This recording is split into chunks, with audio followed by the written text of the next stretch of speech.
Crash, little dude, why can't they just let you sleep? Back when I reviewed Crash Team Racing, I ended up calling the game perfect. Not in the sense that it has zero flaws per se, but more so in that it managed to do what it set out to do as well as it possibly could have. And also because it doesn't have any flaws. Since then, though, I've heard many others, including YouTuber superstar Cricarus, echo similar sentiments, and so now I feel emboldened to say it again, but louder. Crash Team Racing is fucking perfect! The physics, the handling, the drifting, the weight of your car, and the satisfying jump boost perfectly allowing one to dictate their own sense of speed are all spot the fuck on. Thus, to me, making it the most goodest kart racer. So then, remaking it from the ground up in a brand new engine seems like it would be the pretty tricky task, seeing as they could A, nail it and make it just as good but prettier, or B, change the handling even so much as a smidge and make for a good, but otherwise not all that remarkable kart racer that'll no doubt taint how many people who weren't all that much into it anyway will reflect upon the game going forward. Cause, I mean, this happened before with the trilogy remakes. Those looked great, sounded fucking immaculate, with even the simple shits like footsteps sounding beefy and satisfying, and overall were still great fun. But due to the jumping arc being weightier and the edges being slipperier, also much harder and not always in a fair way, resulting in a handful of shit aged bad and it's too hard reviews and comments that wouldn't have existed if shit was wholly one-to-one. Which, evidently, is why I don't really like the current trend of people pining for everything being remade all the goddamn time. I'd much rather have new games than an industry based solely around old dudes wanting old shit to be new shit, whilst then also being pissed off when that old shit's too old or the new shit's too new. Forever cynically wallowing in the past, fostering an ever-growing demand for old new shit, thus permanently perpetuating the same old shit.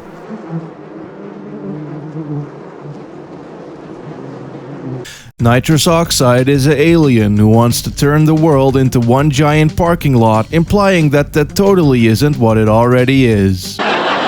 Remastered joke for a remastered game that somehow, against all odds, actually handles very much the same. Which came unexpected, as I wasn't aware that it wasn't being made by the team behind the trilogy, and instead by the people at Beanox, aka the studio behind such classics as B-Movie Game. Legit did a great job one-to-oneing this bitch whilst also adding in more. Granted, I haven't gone through the frame data like an asshole looking for nitpicks no one really truly cares about, but given that, like me, your feelings too don't care about facts, it'll be exactly as you remember it at its core. So, like, you hop with a shoulder and hold it down whilst turning to kick up a drift. Once there, you'll see a wee red meter fill up that can be hit thrice with the other shoulder button during this drift to get a speed boost. Of course, depending on how close to the end of the bar you'll hit it, the faster said boost be, though compared to the original, we are talking like much faster now. You could always chain boosts together, so to say, given that you could also get a decent boost out of dropping down from big air, with which you could then seamlessly transition into a drift by coming down at an angle, as well as the 3 boosts per drift limit resetting the moment you flawlessly enter a new one,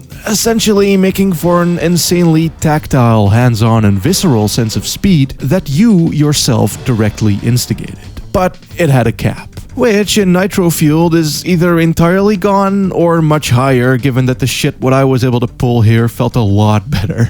There's these whole fucking segments now where I barely even touch the ground, only skirting by on my way back up. Like, the entire dynamic of how one would race otherwise has changed due to one not focusing on the track and holding down the accelerate button and only conservatively braking when needed, as they're just too damn busy with getting that goddamn boost chain going. Like, bruh. Going faster and faster and fucking faster until you physically start to feel your hands cramping up, your eyes bulging, your forehead sweating, and your brain producing actual adrenaline. I legit got all buzzy and sweaty just because of how much fun it was to successfully chain hammer down that boost. Something that adds to the adrenaline rush and gives it another edge over the original as well is the AI actually being good now. Like, they'll legit use and abuse the boost, much like how I would, and they'll be breaknecking neck and neck, side by side, sword fight, genital jousting, close finishers every race. You're rolling with the gang,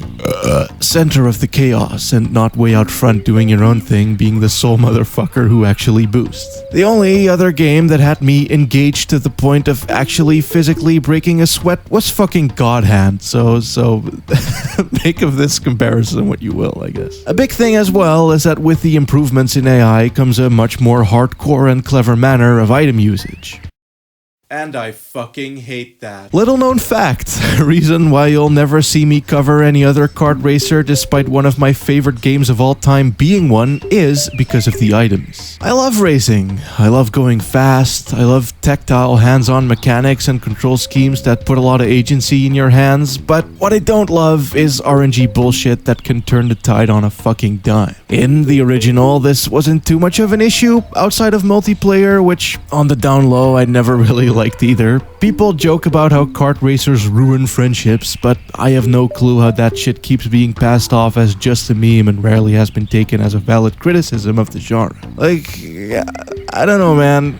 Games like Mario Kart are fun to me despite the items and not because. I want that shit out.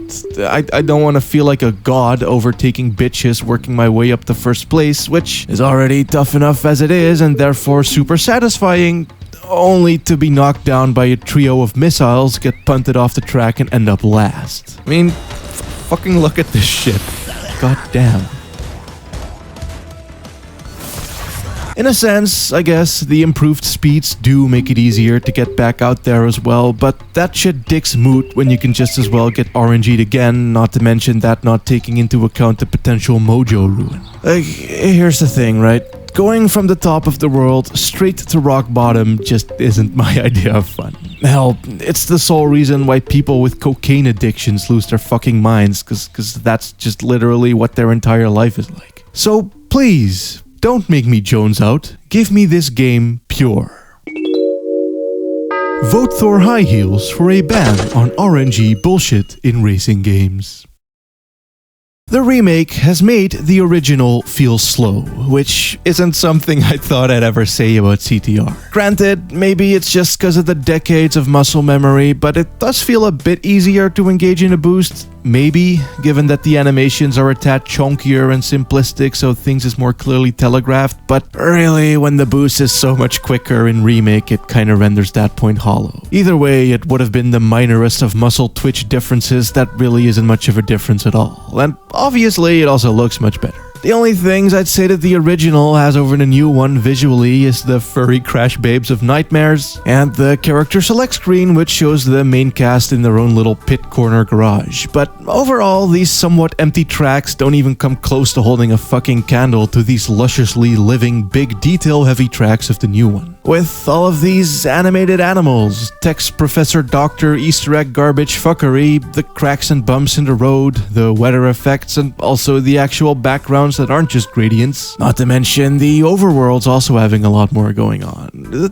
Basically, the levels feel like actual, tangible, living, breathing places rather than, just racing tracks for the sake of racing tracks. And all of this says a lot coming from me, as even with the mostly very pretty Trilogy remake or the Spyro one, I still had quite a fair few graphical grievances that wouldn't make me call it better outright. Like, here be the tea. If one were to take, say, an impressionist painting of a forest and compare it to a photograph of one, it'll probably be much easier to admire the sheer creativity of the impression. It takes a lot of skill and inventiveness to work with limitations and abstractions and still make shit look like what it be. Now, that isn't to say that there ain't an art to capturing a perfect moment on film either, especially when you consider that the photo in this case was actually a CG render all along. But it'll still have like realistic lighting and shit. It's impressive and pretty, but not at all in the same way as the impressionist painting. And that's kind of the difference between the graphics in the Insane Trill and the originals. Those couldn't use physics-based water or lighting engines. They had to creatively convey that shit, hence why the PS1 stream with the wee butterflies and the deep, dark, intense currents and the jungle feeling more dense overall due to the sky never being implied visible will always be more impressive to me than the somehow less intricate, shallow, realistic water with the faded shadows implying sky. And then I get that this is probably a minor, nearly negligible thing for most, but it fucking gets to me, man. I want my impressionism back, god damn it. CTR, though, barely had any environmental detail to begin with for performance sake, so it's all gains this time around. Also, a gain is the previously mentioned AI. Less of a gain is indeed the rocket fuckery that I can now hard confirm not being a thing in the original. Honestly, I'd say that the OG is easily more casually played, ironically, making it a better Switch game. But then, in that it also doesn't give me the eyes-bleeding, brain-straining, heart-palpitating, fingers-hurting adrenaline rush that the remake gives me, which I'd take over me sucking less any fucking day.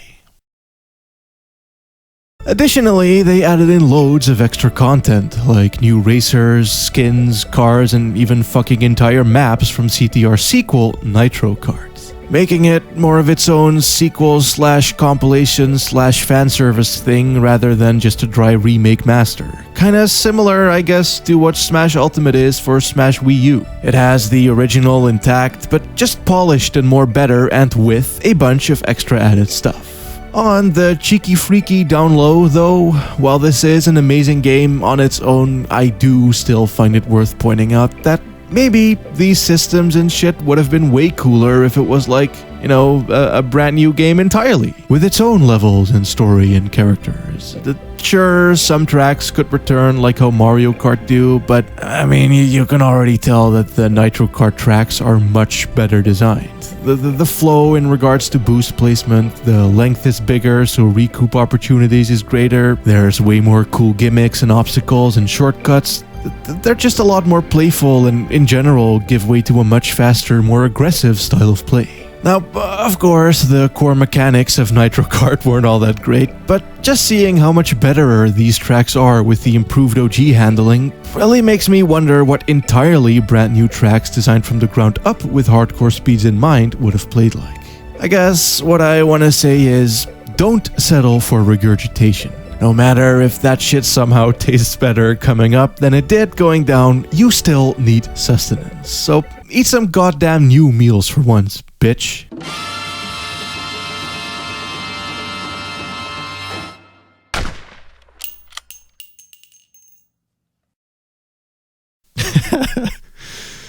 Also, this was really just a rehashed but better mashup of these three older videos. Fucking get dunked on, son!